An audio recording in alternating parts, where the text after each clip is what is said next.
यहाँ पर जो बच्चे बिलीव कर रहे हैं उनके लिए है प्रश्नपत्र तृतीय, ग्रंथालय वर्गीकरण सैद्धांतिक। तो यहाँ पे देखिए एक क्वेश्चन है, ज्ञान एवं ज्ञान जगत से आप क्या समझते हैं?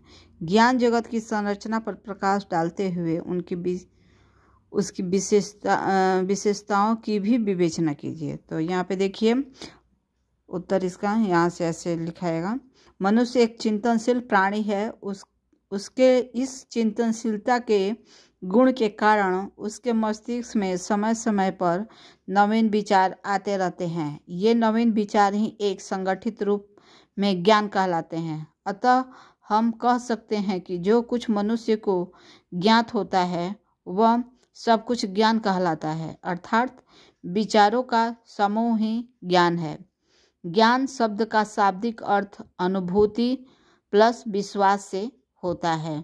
जब मनुष्य को किसी नवीन विचार की अनुभूति होती है तथा वह अनुभूति पर विश्वास करता है, तब इस अनुभूति एवं विश्वास के मेल से वे नवीन विचार ज्ञान का रूप धारण कर लेते हैं। उसके बाद यहाँ देखिए जैसे ज्ञान जगत, ज्ञान की एक प्रमुख विशेषता है कि वह सभी दिशाओं एवं क्षेत्रों में निरंतरता बढ़ाता रहता है, क्योंकि मनुष्य की भौतिक आवश्यकताओं की पूर्ति हेतु वैज्ञानिकों, शोधकर्ताओं तथा द्वारा निरंतर अनुसंधान किए जाते हैं, जिससे ज्ञान निरंतर वृद्धि करता है। इस प्रकार जगत में जितना भी ज्ञान समाहित हो चुका है, उस समस्त समाहित ज्ञान के समूह को ज्ञान जगत कहा जाता है। ज्ञान जगत की विशेषता से आशय किसी वस्तु का गुण अथवा गुणात्मक विश्लेषण है। इसके द्वारा यह जानने में सहायता मिलती है कि उस वस्तु विशेष का स्वरूप क्या है। इसलिए ज्ञान जगत के स्वरूप को ज्ञात करने के लिए उसकी विशेषताओं का अध्ययन करना आवश्यक है। ये विशेषताएं निम्न हैं। पहला, ज्ञान जगत अनंत है। ज्ञान जगत में विद्यमान सत्वों की संख्या का अनुमान लगाना असंभव होता है, क्योंकि सत्वों का परिसीमन करना संभव नहीं होता है, क्योंकि निरंतर नवीन विचारों की उत्पत्ति होती रहती है। इससे उन्हें ज्ञात करना संभव नहीं होता है। इसलिए कहा जाता है कि ज्ञान जगत अनंत है, उसकी कोई सीमा नहीं है।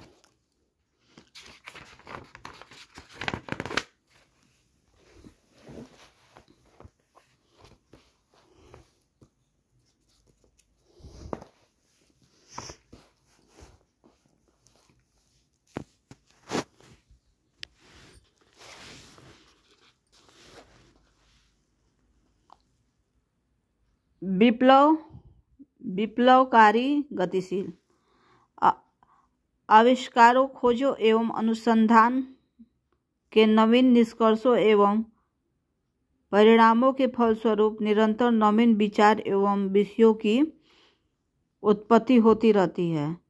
भूतकाल में अनुसंधान कार्य केवल प्रतिभाशाली व्यक्तियों द्वारा ही किया जाता है।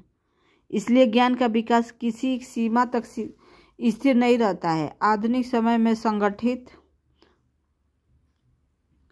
सतत अनुसंधान के कारण नवीन से नवीन सूक्ष्म विषयों का निरंतर विकास हो रहा है। इसी कारण यह कहा जाता है कि ज्ञान का विस्फोट हो रहा है। अतः इस बात से यह स्पष्ट है कि ज्ञान जगत विप्लवकारी गति से निरंतर वृद्धि करता है। तीसरा है निरंतरता।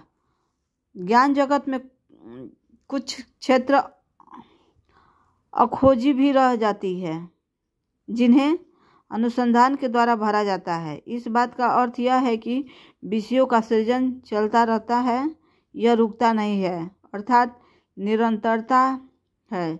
भूतकाल में प्रतिभाशाली व्यक्तियों द्वारा अनुसंधान किए जाने के कारण ज्ञान की सृष्टि अत्यधिक समय तक स्थिर ही रहती थी, परंतु आजकल रियली रिसर्च के द्वारा सतत रूप से नवीनतम सूक्ष्म विषयों की सृष्टि हो रही है। इसलिए ज्ञान की सृष्टि में निरंतरता बनी रहती है। बहुआयामी, चौथा है बहुआयामी। ज्ञान जगत की एक यह भी विशेषता है कि यह बहुरूपी एवं बहुआयामी है। ज्ञान का विकास कई दिशाओं में होता है। ज्ञान की इसी विशेषता को देखते हुए रंगनाथन ने ज्ञान जगत की तुलना वटवृक्ष से की है, जिसकी शाखाओं के स्वतः ही उपरोपण से नए वटवृक्ष तथा उनकी शाखाओं के परस्पर जुड़ने से कई नई शाखाएं एवं उपशाखाएं उत्पन्न हो जाती हैं। इसी प्रकार ज्ञान रूपी वट वृक्ष से बहुआयामी बृहद एवं सूक्ष्म विषयों की निरंतर वृद्धि होती रहती है। पांचवा, सुसंगत।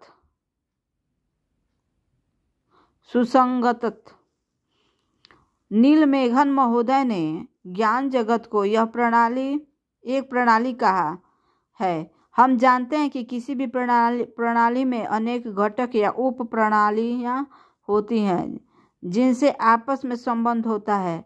यह संबंध प्रणाली में संगठित रहता है, जिससे संबद्धता तथा सुसंगतता बनी रहती है। इस प्रणाली के सभी घटक या उप प्रणालियां इस प्रकार एक दूसरे के संबंध होते हैं कि किसी एक घटक में परिवर्तन होने पर सभी घटकों में कुछ न कुछ परिवर्तन आ जाता है और फलस्वरूप ज्ञान की सृष्टि प्रभावित होती है। 6वां, स्वतंत्रता। यदि ज्ञान जगत के किसी भाग का परिवर्तन उसी भाग को प्रभावित करता है तो वह स्वतंत्रता कहलाती है।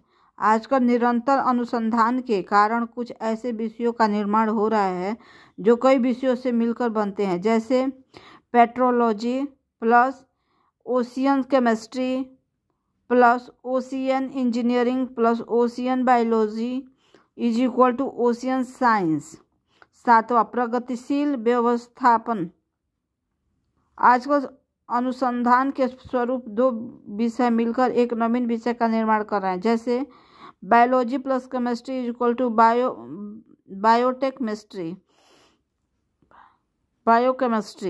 बायोकेमिस्ट्री प्लस फिजिक्स यानी कि बायोफिजिक्स। इससे ज्ञात हो रहा है कि ज्ञान जगत में प्रगतिशील व्यवस्थापन दिखाई पड़ रहा है, जिसके कारण दो विषयों के संयोग से एक नवीन विषय बनता है, स्वतंत्र विषय का रूप धारण कर लेता है। यहाँ पे आपका हो गया, एक क्वेश्चन समाप्त हो गया। आप इस प्रकार ये क्वेश्चन लिख सकते हैं। यहाँ पे देखिए,